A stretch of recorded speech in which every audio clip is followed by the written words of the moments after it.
Hi, I'm Jimmy Coe. And I'm Stephen Hawk. And we're the host of the Cosmic Sponge podcast, where we explore the unknown from UFOs and cryptids to unexplained disappearances and ancient mysteries. If you're looking for strange stories that will keep you on the edge of your seat, jump on Apple Podcasts, Spotify, or search for Cosmic Sponge on your favorite listening platform. Head on over to our website at www.cosmicsponge.com to get access to all of our content, including a full list of platforms where you can enjoy the show.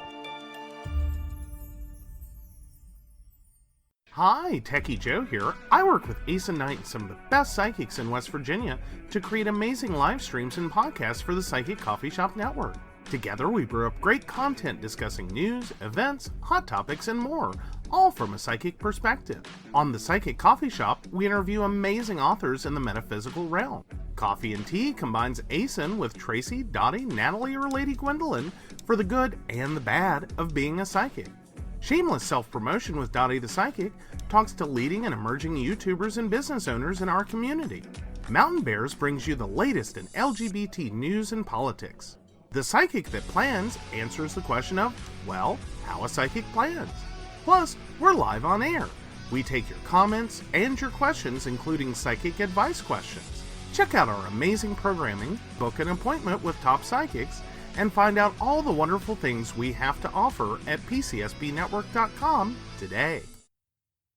Tonight's episode is brought to you by the members of the Esoteric Archive, specifically Grand Inquisitor Annie K, Grand Inquisitor Samantha, and Soul Rising Studios. Special thanks to Llewellyn Publications for not only providing me with a free copy of the book, but also for giving me the opportunity to talk with the author.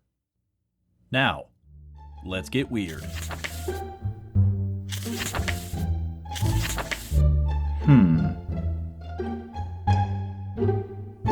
Welcome to the Esoteric Footnotes. Welcome back, Goblins! Tonight we have a special guest. New author, Ben Stimpson, author of Ancestral Whispers, which is the previous episode that you just heard. Good morning, Ben. How are you? I'm doing amazing. How are you? I'm wonderful. 2 cups of coffee in, and I am ready to go. Same. Let's start out by giving a little background about you. Who are you? Where are you from? What drove you to write this book? Yeah, for sure. So, I currently live in Ontario, Canada. I'm a therapist and also student. I'm completing a Bachelor in Liberal Arts with a focus on medieval studies, religious studies, and classical studies. I'm originally from the United Kingdom, so I grew up I partly grew up in North Wales, and that becomes a big part of kind of the book and why I wrote the book.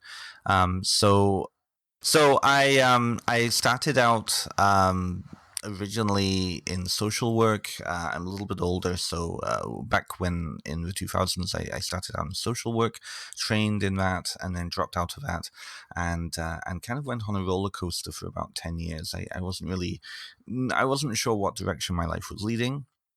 So what eventually happened was I fell into several spiritual traditions. One was Santeria Lukumi, and the other one was a kind of an experimental spirituality group that worked with Joseph Campbell's monomyth.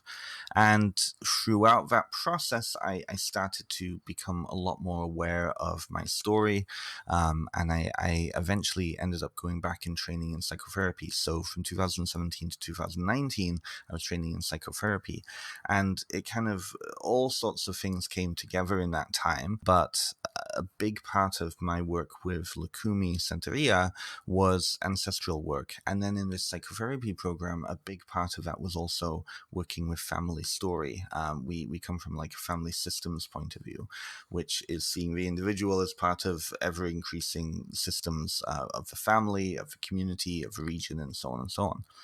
So having both of those pieces in line with each other in parallel, after I had done a lot of my own therapy work, after I'd done a lot of healing work for myself, it kind of naturally became a really big part of my life and a big part of my story too. Something that I have always wanted was a connection to home. And not being from Canada, I live in Ontario, Canada right now, not being from this place, but growing up in this place, I never really bonded with it. I never really connected with it.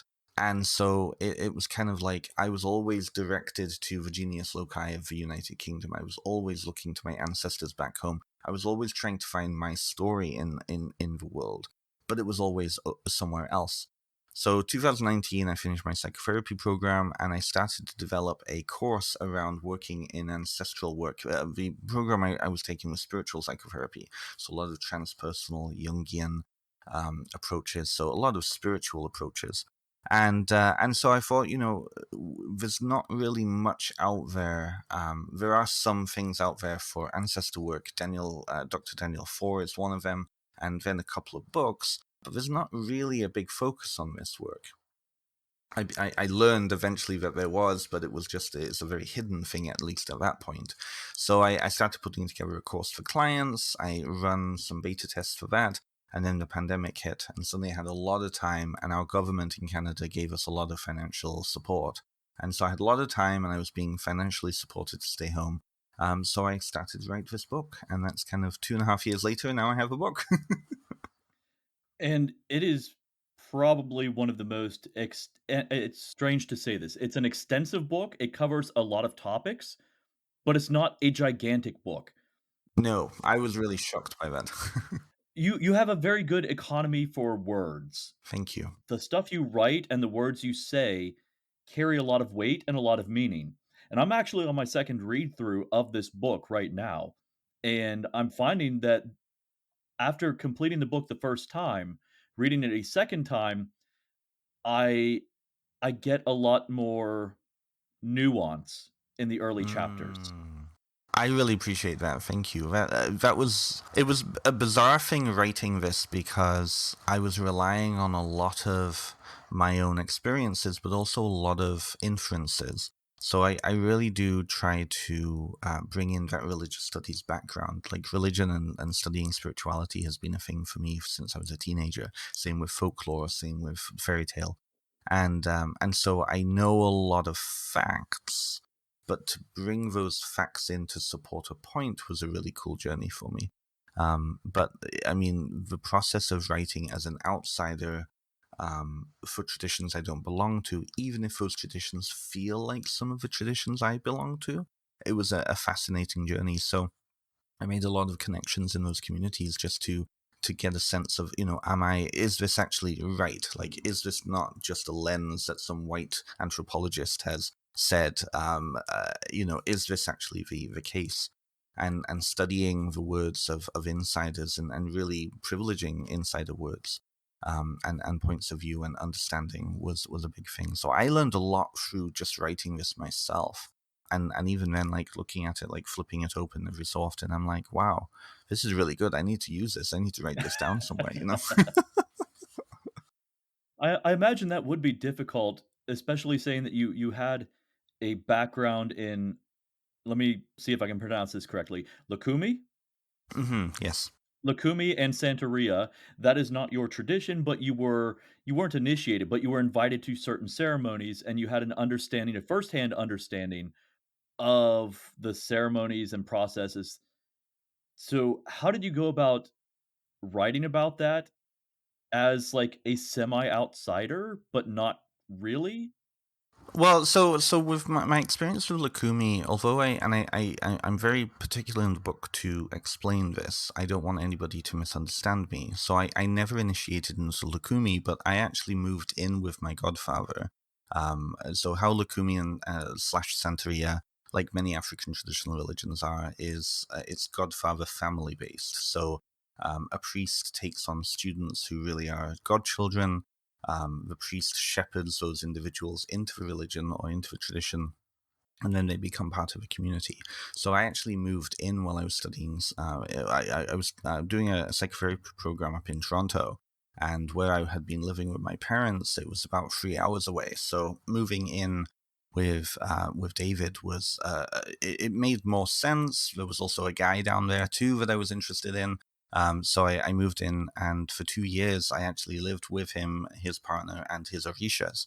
And so actually living in a household where you can experience the lived culture of that religion every day was a big thing. Like I've seen some incredible things. I still have a huge amount of affection for his Orisha, who he's a priest for, Oshun. But I have to be very honest with that and say I did not initiate. So there's certain parts of the tradition I'll never be able to speak about with any authority because I don't have that lived experience. I don't have that training. I don't have that side. So really, in the tradition, they're called aberishas. That's those students who are kind of without anything yet, and but they're invited to the ceremonies. They're still involved, but they're almost like children within the traditions. So to be able to write from that point of view, and it caused a lot of discussions between David and I. There were a lot of pieces where when I had written it down, I went to him and I said, is this appropriate? Is this something that would, be something that any readership outside would be privileged to know? The vast majority of the times my instincts were correct. And because it was my ancestral work that I was talking about and not, the inner dynamics of how to perform a certain ritual, it made it a lot easier. But having that dialogue really helped. And there were some times where he said, I don't think this is necessarily a good thing to write about. Or I would check with whoever you're talking about here if they're okay with that, which is also a part of the writing process, So really it was a community effort. I hit the ground running with connecting with people, with seeking that permission, seeking that clarification too, because memory can be a strange thing. I could be remembering a ritual I was part of 4 years ago, and all sorts of things can seep into it. So that was an interesting piece to that. Now, one other thing that popped up when I was reading the book is, and correct me if I'm okay in saying this, the Tribal Hearth experimental group. You mention it, and you mentioned that you used Joseph Campbell's heroic cycle, I believe it is, or the monomyth. I'm really curious about that. What's Yes. can you go into any details on that? Oh, completely, absolutely. So Tribal Hearth is no longer around. It unfortunately disbanded during the pandemic because we just weren't able to meet. So the basis of the group, it came together from a coalition of smaller working groups. And it came together, I would say, probably about 10 years ago now, something like that. I became involved in 2015. So, and ironically, it was originally kind of came out of one of the pagan festivals in Ontario here. And then they started to work together and start to form ideas of going a little bit deeper. And what they did was they created a ritual cycle over 3 years. And it was Joseph Campbell's monomyth. So they took a fairy tale, they created a fairy tale of 3 siblings, 3 seekers. And throughout the span of the 7 rituals, every event was a week long or a weekend long. And the whole weekend was devoted to constructing and building a ritual mystery play. So really it comes from that entering into a story, acting out in sacred ritual the story of this kind of combined monomyth. And I was it's funny because the pagan campground, I had no idea that it was there. It was also a LARPing venue, and it was a wedding venue and a camping venue, and it was literally half an hour from where I was living, and I had no idea it was even there. At that point in my life, I didn't really have many connections with the festival community in Ontario. A lot of my spirituality was online. It was very insular. So I went originally to Vend. I was introduced to them, and they were like, oh, well, we have this event coming up. Would you like to vend? Because at that point I'd started a small vending company selling like crystals and things like that. And so I go, and that weekend I think I spent more time actually going to the workshops and the actual festival events than staying at my table. I made a big impact apparently, and I was chosen. I was invited to be one of the main kind of actors taking on the role of a seeker. And the role of the seeker was really to be the embodiment of the whole tribe, the whole group, and kind of play out the necessary role within that ritual cycle. So You were basically an avatar for the group. Exactly. Yes, a very good way of putting it, right? I was playing the role. I was playing host to the archetype of the seeker, and then as we went through different rituals in that cycle, the other two seekers became other archetypes within the system. And eventually we ended after 3 years, 3.5 years, I should say. And it was amazing. Like, it was life changing. Some of the things that we did. One of my favorite experiences was going to. They had constructed kind of a new stone circle. They had placed huge boulders around a huge field, and they created a stone circle. And 60 people at 1 o'clock in the morning on a summer night in the middle of, and where it is, it's a dark zone, so there's like no light pollution in this circle with drums and just shamanic drumming, Wow. and going into that kind of quasi reality, and that really gave me a good sense, a powerful sense of the power of story, of how people can enter into story and the dynamics of what happens there. And eventually that actually led into what made me go into psychotherapy. So it was an incredible experience. It really was. I have to gather my thoughts a bit. That was I know, right? it honestly sounds really amazing. I know, and I can't even, like, I'm in, and please don't misunderstand me. I am not taking credit for any of that work. I was a part of it, but the some of the major actors, some of the major architects of it, my friend Adam in particular, he comes from a marketing background, and so the psychology of subtlety and the psychology of suggestion, the psychology of marketing came into his work. And of course, they all are very steeped in their own personal practices, which gave gravitas to the event. But you could just tell something was in the air, something was happening, and it was incredible. I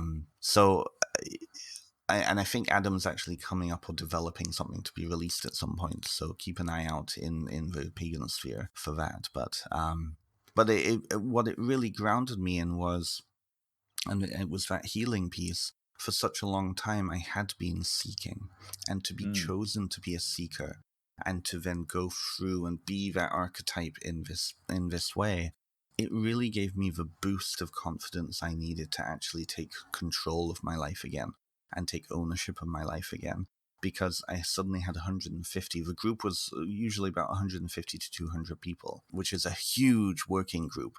Not all of them would come to all of the events, but all of them you would see them throughout the 3 years. And so to have that backing, it completely changed my life. It really did.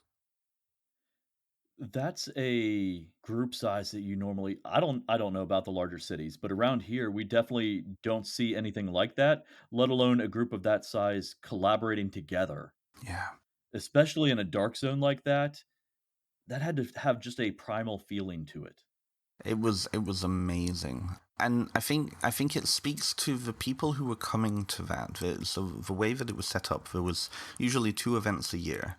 There was a winter retreat which had a maximum cap of 50. So 50 people locked in this lodge that had like it was like a Boy Scouts kind of lodge. So dormitories, and then a big open space room, and that's where we did all of our stuff in the wintertime, middle of nowhere Canada, right? And then the summer gathering was in the campground, which had like 150 come. So you certainly had people who were there just to hang out and see old friends and be kind of just in the background there. But they were still getting something from just being in that place. So it created multiple like spaces for people to come. I'd say the core group of us, so it was probably about 60 who were actively actually taking participating in the events, or being involved in directly in the rituals. Like, some of the rituals were developed so that it would include the whole community. They built a maypole, and I think we had 100 people dancing around this massive maypole, which is incredible. That, and it did. I mean, we had one of the major people used to be the chief of local fire department, and he's also a Scottish band conductor. So he's there, and he's got a big mustache. I absolutely adore him, and he's barking orders out to keep us all in tow. I imagine with that many people on a maypole, you would almost have to have a drum beat to keep everyone in sync. Very much so, and so we had the drum, and one of the other, a lot of the people who were involved in this group were people who would go down to Starwood in the 80s, right? A lot of the people who were part of the older pagan crowd, all of their kids would have gone to the party pagan scene. They're more interested in actually doing the work again, right? So we had one of the older members of the community singing "Dance, Dance Wherever You May Be. I am the Lord of the Dance," said he, and just repeating that, and that kept us in time, which was really fun. So you mentioned earlier that at the time when you joined this group, you felt that you yourself were a seeker, and then you were able to embody that in the play, and eventually that drove you to go into psychotherapy. Do you bring any of your past experience with this group and with mythology, obviously mythology? How do you incorporate all of this into your current practice? Um, so part of my work has really been to come to a sense. Listeners are just going to have to deal with my cat. I'm sorry. They're used to it at this point. They hear mine all the time. Part of my work has been to come to a place of self again. I went through a really dark period where I didn't feel like I had any future. I didn't feel like I really had a direction of where I was going. And what I realized I was dealing with was I was dealing with culture shock from moving to Canada when I was such a young child. But also what that created in me was a weird relationship with control. And so I was really angry for a very, very long time. A lot of these pieces fell into place at the right time. And I'm a big, strong believer in weird. I'm a big believer in synchronicity, and that things happen for a reason when they need to happen. We just have to get out of the way. So what I came to realize through all of these various streams, and I talk about all of them in the book, is that I was getting to a place where I was able to let the past be the past, and so I could exist in the present so that I can create my own future. And that's really the piece around therapy that I bring in. A lot of my therapy modalities tend to incorporate narrative, story. Spiritual modalities are a container for that sort of work. And so with the book, for example, ancestral work, a lot of times I think a lot of pagans and witches will look at ancestor work and not really sure what to do because it's devoted to other people, but it's not deities. And so those other people you might not have a good relationship with because of religious trauma or whatever. The real work is actually how their story shows up in your story and looking at your own story. So a lot of times for my clients, what I do is I get them to go back into their story. I don't tend to work with mental health issues, but a lot of the underlying pieces that lead people to stress, depression, anxiety, feeling hopeless, feeling aimless, all of these pieces. And that is through being listened to, experiencing life, experiencing the world. And so that can be through a spiritual lens. That can be through how are you showing up in the present? How are you breathing? That can be through going and joining a pagan spirituality where a side of you can be free to be looked into. Okay, you went through this ritual with this group. Let's talk about that. What was happening for you in that moment? What was happening for you as you were engaging with this deity or this spirit, right? Another big key piece to that is that relationship between kind of the inner reality and the outer reality, and that piece around empowerment. I think a lot of people come to magic and paganism seeking empowerment for themselves because they're coming from a place of disempowerment. And certainly a lot of the traditions that have developed over the past 50 years have been about empowering certain identities.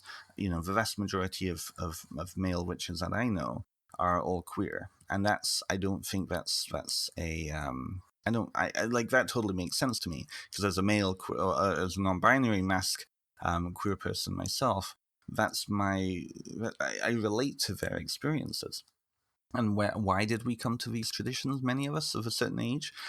Because experiencing homophobia, experiencing marginalization. So with my therapy clients, I tend to bring in, and I position myself as kind of a pagan spiritual therapist.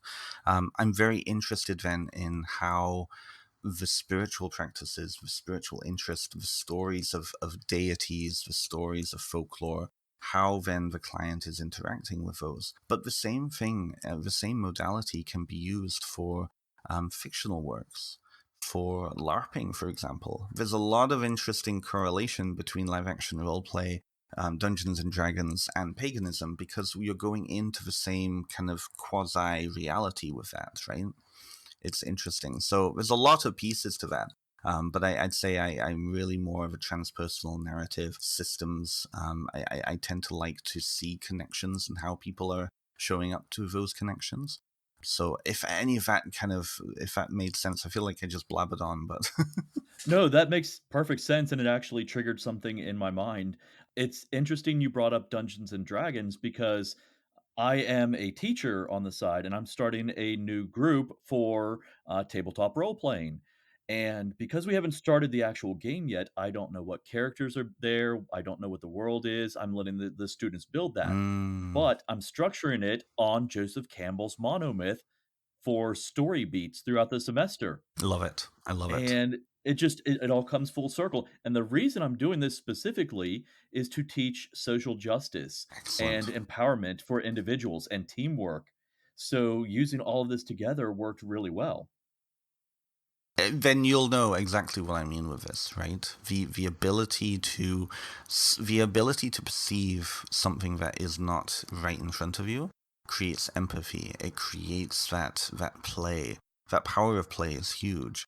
And particularly with social justice, it allows people to step out of their own reality and into Mhm. other people's shoes, right? I love it. There's so many amazing things coming out now about using fandom and genre in therapy, in social justice circles, in even just community building. There's some amazing community building pieces. And that actually ties back in with the spiritual, because spirituality has been used, like marginalized alternative spirituality has been used in community building for ages. There's amazing ancestral justice social work going on in the BIPOC communities. And I talk about one example in the book about how the Day of the Dead celebration in Mm. Los Angeles was originally started and developed and built as a way for the Chicano community in Los Angeles, downtown Los Angeles, to explore themselves, and it came around the same time and was really intermixed with the Chicano liberation movement. So it's amazing what, when looking at story in that way, can develop. So that's fantastic that you're doing it. How old do you work with usually? It starts at 5th grade and goes up to high school right now. Wonderful, wonderful. Oh, then I have some resources for you afterwards.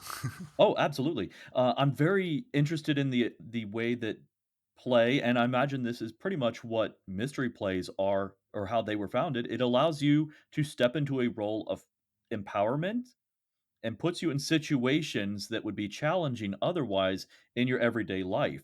But it gives you the tools you need to interact and deal with those. And then you can leave the table, leave the game, and go on to your everyday life. And you have some of that empowerment because you've already dealt with a situation in a safe space. I would say that the empowerment comes with that shift in reality. I think we, on a brain level, it's very easy for humans to get stuck into particular brain paths, right? And I think when we look at, for example, sacred mystery play, or even just going to the theater and being involved, and experiencing that dissolving of the fourth wall, it touches us in a different way. I think that, when you look at mystery cults, oftentimes one of the hallmarks of mystery cults, both ancient and modern too, is that the initiation is often by taking part in the story. So look at Ephesus. Yes, Dionysiac mysteries, or the very famous one centered on Persephone and her mother, Demeter, right? You're engaging with sacred story by becoming part of that story, and in becoming part of that story, you leave being spiritual transformed, emotionally transformed, all of these pieces. That empowerment comes from we've come to the other side, right? I think it's really powerful, and I think it's really needed now because so many people are being, at least what I'm seeing with my clients, they're getting locked into a narrative, a social narrative that there is no future, that everything looks glum, that everything looks dim, and to be able to see themselves in a different light. I think that's really the power of why LARPing is so popular. I've had some experiences through LARPing where, it's different if you're reading a story than taking part in the story. And oftentimes, a lot of LARPers that I knew, anyways, would actually experiment with their own identities through their characters. They would develop a character that was entirely composed of things that they wanted to build into their own life, but they didn't feel comfortable doing. And so by doing that, they could explore in a safe environment. One of my friends, he always saw himself as being very cowardly and very weak because that's the narrative that his parents gave him. And then he started to play a paladin in one of the games we were playing, and go figure, now he's a paladin in life, right? It is that fake it until you make it, but I think that doesn't do justice to what is actually happening there. So I'm excited. That's exciting that you're doing that. That's wonderful.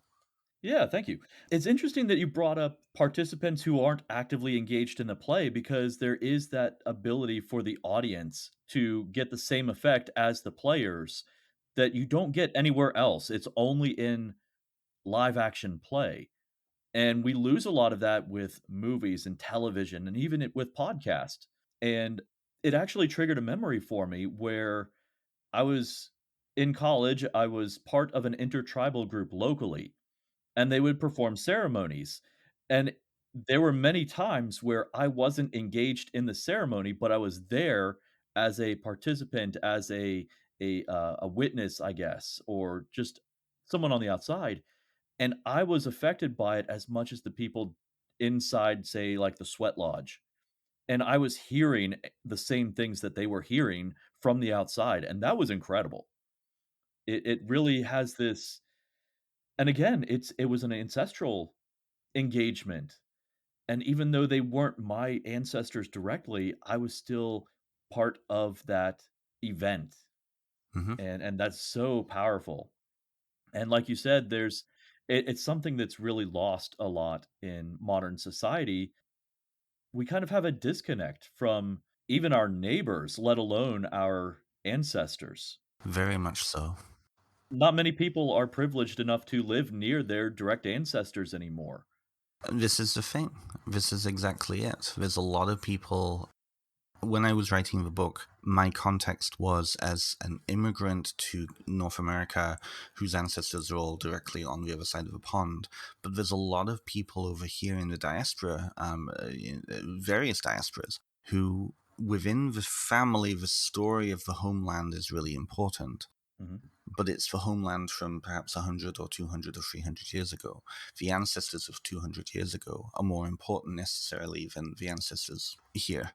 And I think that sometimes I don't want to put too many words in people's mouths, but I think that there can be a disconnect, especially now because of the conversations around cultural appropriation, around colonization, and around who really has a right to exist on this landscape, who has a right to develop relationships with this landscape, and what is that relationship? What does that look like?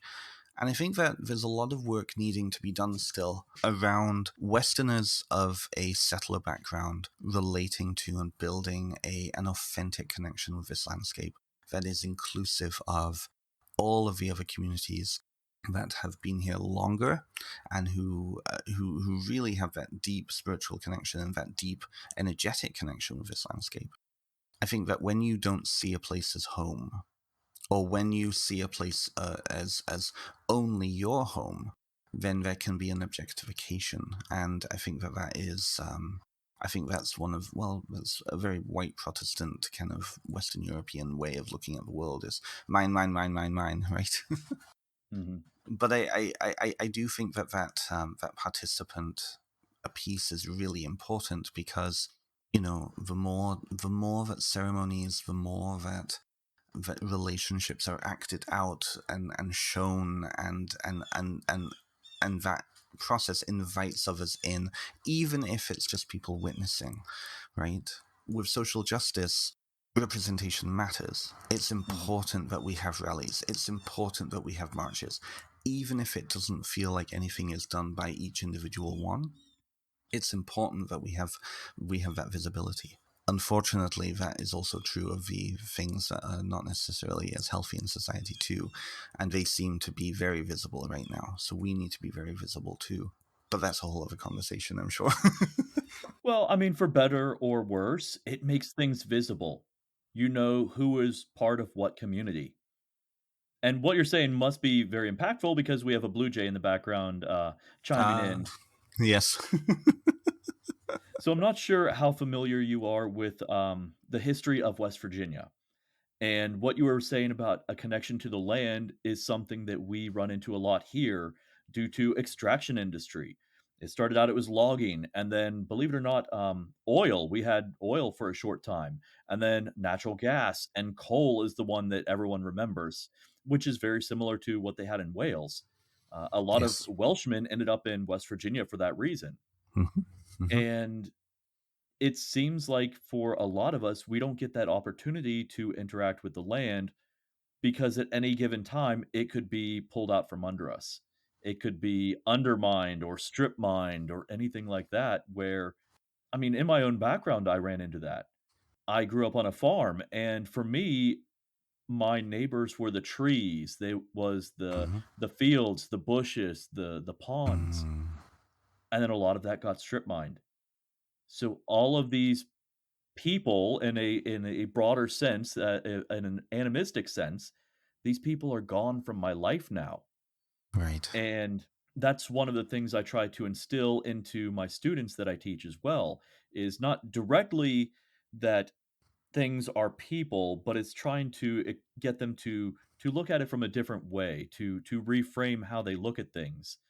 It's very easy to get them to understand that animals are people Yes. because they are living organisms that are up and moving around, and it's the very Mm-hmm. scientific definition of living. But Yes. when you try to extend that to trees, to plants, or to something intangible like a river, where it's made up of a sum of its parts, that starts to get a little bit more broad and intangible. Do you actually have any advice for working with the intangible concepts of nature? Well, as you're saying it, one of my favorite lines from Confucius comes up, and it is in the. I think it's in the book. I hope it's in the book.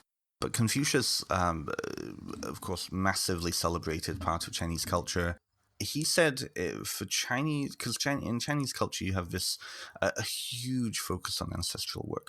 Confucius said that he was really for ancestral work as a state institution. He really wanted to make it a state institution. Mm, He said a very interesting thing that ancestor work becomes, or I would say broadly spiritual work, becomes a moral imperative. Because if you can teach children, if you can teach the community to take care of the needs of the intangible, they will be more likely to then know how to take care of the needs of the tangible, right? mm, So it's on that one level, it's that shifting of that paradigm. I think the other piece to that is like in building the empathy and building the community. I think that the other piece to that is that we need to really become less human focused. We need to become more connected to the world around us. mhm, And I think that in the older ways, our lifestyles supported that. If you were living in a cob hut or a cob building or a wattle and daub building somewhere 300, 400 years ago, and you were literally at the mercy of the elements, then you would become a lot more aware of the elements around you. I think that modern technology really takes us away from that awareness. I was reading a study a couple of weeks ago which was talking about how attention span and even hearing has shifted since our dependence on technology. Where while back 200, 300 years ago, we would have become a lot more aware of the flickering of the fire, the sound of the blue jays outside. Now we block a lot of that off. It just is background noise to us, and we just don't pay attention. And I think that paying attention is really important, because if you're not paying attention to the things that are close to you and like right in front of you, then that makes not paying attention to other things a lot more easier, right? Right.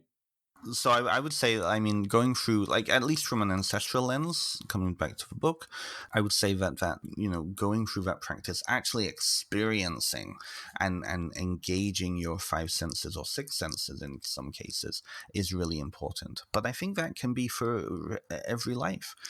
Some of the best and my favorite therapy techniques involve engaging the senses. One I use often is focusing, which is going into the body and focusing in on what parts of the body are responding when you're thinking about a certain situation, and becoming really attuned to that feeling. Becoming aware of body language, knowing that when you're talking to somebody, if there's a slight shift, picking up on that and being able to empathize with that, or to go into that deeper, right? I think now a lot of people are like this. I mean, you can't see, your listeners can't see that, but like, on their phones constantly, and I mean, going to Toronto is a nightmare for that, because I feel like shouting at people so much because they get in the way because they're on their phones. I think that lack of communication, that lack of community is big. Now, that being said, people are connecting virtually, but it isn't the same as connecting in person. And I think that personal touch is really important. I think I may have strayed away from your question, but I hope that answered it. That's okay. It actually, what you bring up with the screen, again, is very similar to what we were talking about with the mystery play and the audience. Interpersonal reaction in relation to each other compared to talking to someone distantly or remotely. Yes. It's not quite the same. Yeah, it's not quite the same. There's something about being physically close to somebody. You're picking up on the energy. Same as, the difference between listening to an ASMR of walking through a forest and actually going and walking in the forest. You're engaging all of those senses. I think that also comes to then and one of my major interests is in memory systems, and how the mind works from a basic biochemistry background or approach, and something that I have learned, and I'm also a storyteller as well. I practice storytelling on a regular basis. Something that I absolutely love is when you can create that energetic bubble around whoever you're talking to. And when you engage in storytelling, that bubble goes up, and you all then enter into a paracosm, into a shared universe, a shared world. That creates intimacy, right?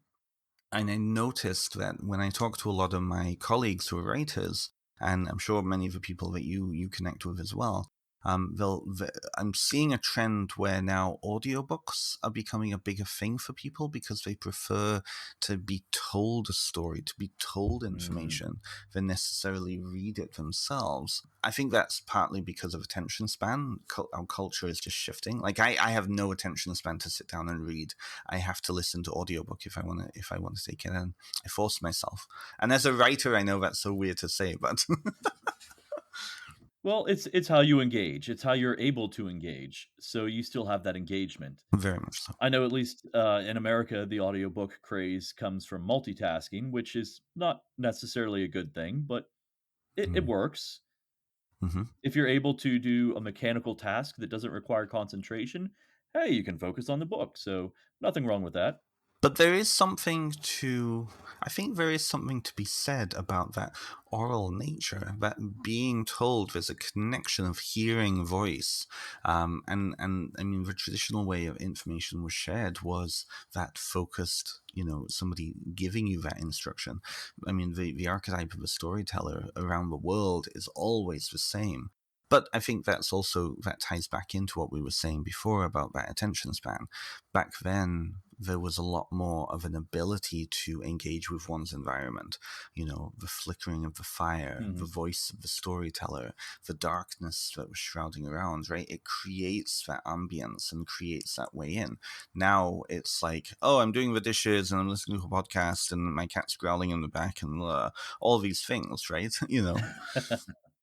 Well, there you get a lot more too out of the audiobook because you have that inflection and the pacing and everything from the voice actor who, now that I think about it, they are basically professional storytellers.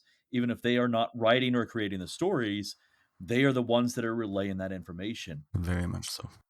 And I could compare that even to digital books compared to a physical book. You're getting the same effect. The digital screen doesn't always work as well, doesn't always, it gives you that opportunity to click over to an app or something else, to something else you're doing.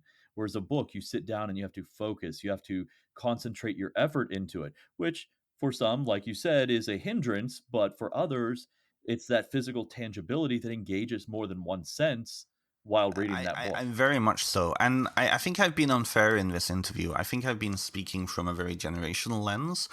I used to work in a bookstore a couple of years ago during the pandemic. And what I noticed was that pendulum is swinging. A lot of like under 25s, let's say under 20s, they're really re-engaging with things. The book industry has, like, the physical book industry has never been booming so much, right? Kids are learning how to knit. Kids are learning how to do all of these crafts that really require attention and looking. Kids are going to the gym, right? Kids are engaging with all sorts of different things that people my generation and a little older, I think we didn't have as much because we're the internet age. Like, I remember the internet came out in my home anyways when I was 12, so 2000. It's like suddenly everything was online. You see, I'm seeing a generational shift, and I think that is partly because of a response. But I think that's just a natural, the pendulum swinging this way and that way throughout the generations. So Again, that triggered something in my mind that I never even considered before. Things like knitting or handcrafts. That is basically hmm stimming or using a fidget toy of some sort. It is in that hmm engagement. And that's what our previous generations did. If you think of the stereotype of a yes, little old lady waiting for an appointment, she just pulls her knitting out of her bag to have something to keep her occupied. absolutely. And it's interesting to see us come back to that, where we had the fidget toys that didn't have a purpose. They kept you occupied, but they didn't do anything. You didn't have a sense of accomplishment at the end. So that's an interesting concept I never even thought about until Well, now. and it's a fascinating concept because it also comes back to then relationship, right? I mean, the necessity of knitting, as opposed to it just being a something that you would do when you're bored, right? Like 100 years ago, clothing was not regularly bought; it was made, right? And so, Mhm. like a knitted sweater, if you had a knitted sweater or a knitted scarf or something like that, that takes a very long time to make, first of all, and it's probably also much stronger than what you can buy in the store. So chances are, if you know how to make it, you also know how to repair it. And I think that's also coming around too. So the relationship to thing also shifts and changes. And I think cross-culturally, like, it doesn't matter what culture you're in, 100, 200 years ago, most people were manufacturing their own things at home. A lot of people were raising their own livestock, raising their own animals, especially in agrarian cultures. They were, going and hunting and gathering themselves, and also creating and manufacturing their own goods at home. And those things that weren't were bought in, but most people would have been creating that. I mean, look at the all of the reenactor YouTube channels and what, like Townsend's and history reenaction, right? Yeah. Oh, absolutely. I don't see too many people who know that channel, and it's so exciting when someone brings it up. I will introduce you to folk. A lot of the homesteaders that I know love that channel too, right? But I mean, he's a good example of that. He speaks about the history of that, and that's ancestral to us. And they appreciated their things a lot more because they knew how much effort and time went into creating and manufacturing them. And I think that that gets back to that animistic approach to life, right? You're looking at the animistic cultures around the world right now, Japan, a lot in Southeast Asia, a lot of them have, like, while capitalism is trying to come in and has heavily come into some of those cultures, there is also, especially in Japanese culture, a respect for thing because those things are animate, right? But that's a whole other tangent. It's strange to think that YouTube, of all things, a technology that we were just talking about that typically disconnects people, is what's bringing people back to basically ancestral Yes. crafts and tasks where, like you said, these kids are learning how to knit, most likely on YouTube, because our generation was never taught that and we had forgotten that from our Yes. grandparents. But it's giving them a connection to an ancestor that they never even met, but they are at some point doing the same things that they would have shared otherwise with like their grandmother or This is totally grandfather. it. And I think that comes back to that idea of then relationship and family.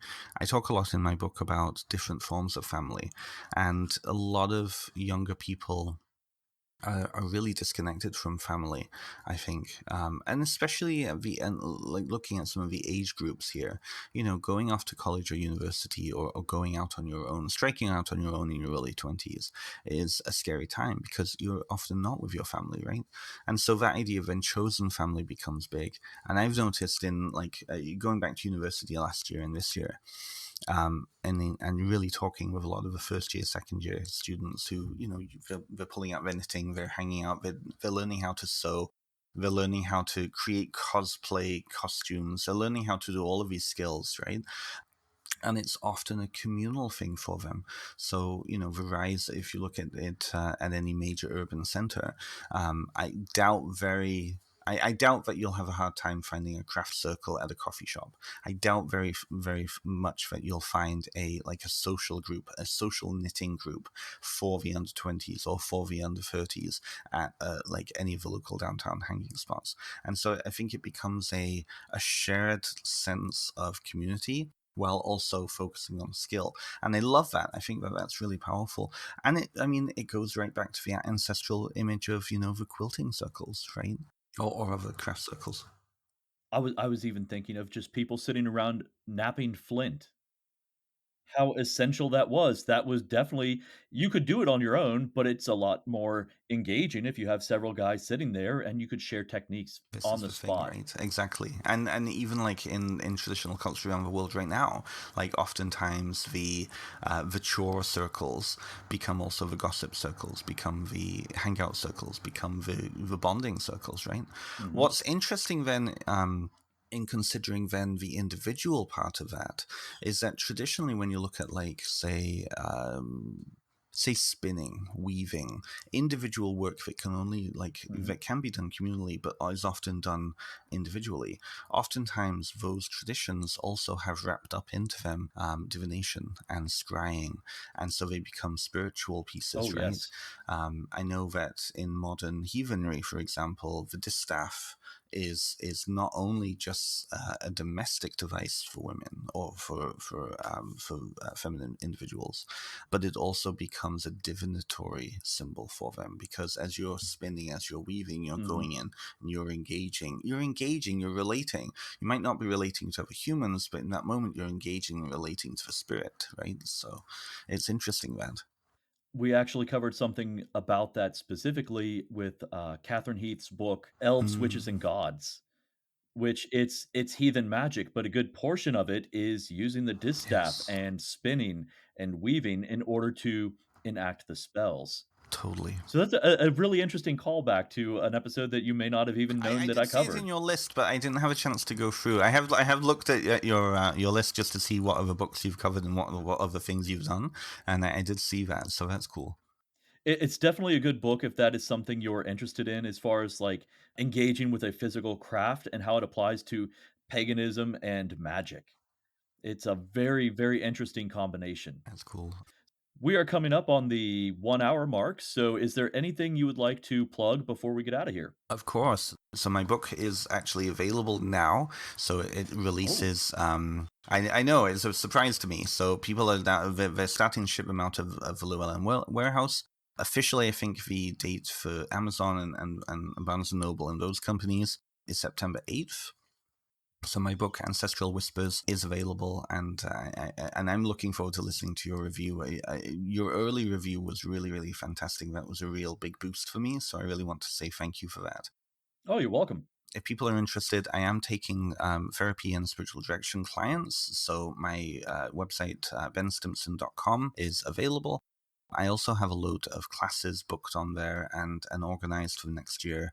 I want to do both kind of more psychotherapeutic and also spiritual topics. So I have a load of stuff on there. I have a connection. Well, not connection. I'm involved in a big ancestral summit that will be happening online. And that information can be also found on my website. So a lot of the main people who are writing in ancestral work and root work in conjuring and witchcraft are contributing to this. Details is coming out in November 1st and 2nd, and then it'll be an online, and you can I think you'll have 6 months of ability to access those. So that's really cool. That'll be on my website. And apart from that, no, this has been fantastic. Thank you so much for having me on. Yes, absolutely. One last question. I know this is a question I get from my audience quite a bit. Will you have autographed copies of the book available? So, because of where I am at, it's difficult to do that at this stage because I need to buy stock in to sign them and then send them back out again.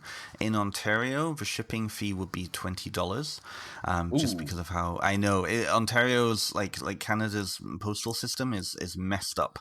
So I won't have them available. But what I'm doing, I'm organizing book plates, so I can sign book plates and then ship those out to people. So I haven't gotten that set up yet, but I will.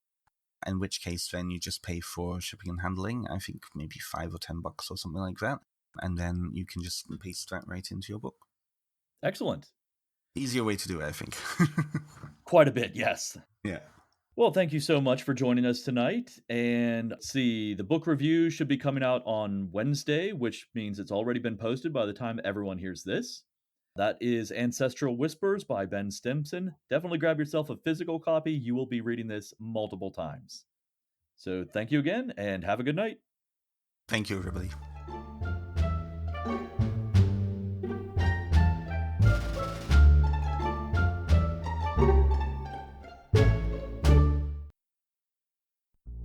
Hey everyone, Natalie here from the Pendulum's Path. If you need guidance, direction, spiritual connection, or more, then listen up. I have worked as a psychic and a medium for over 3 years, connecting people from all over the world with their loved ones in spirit, giving them insight and guidance into their current situations, the past healings that need to be worked on, and what it is they need to know today in order to have a better future.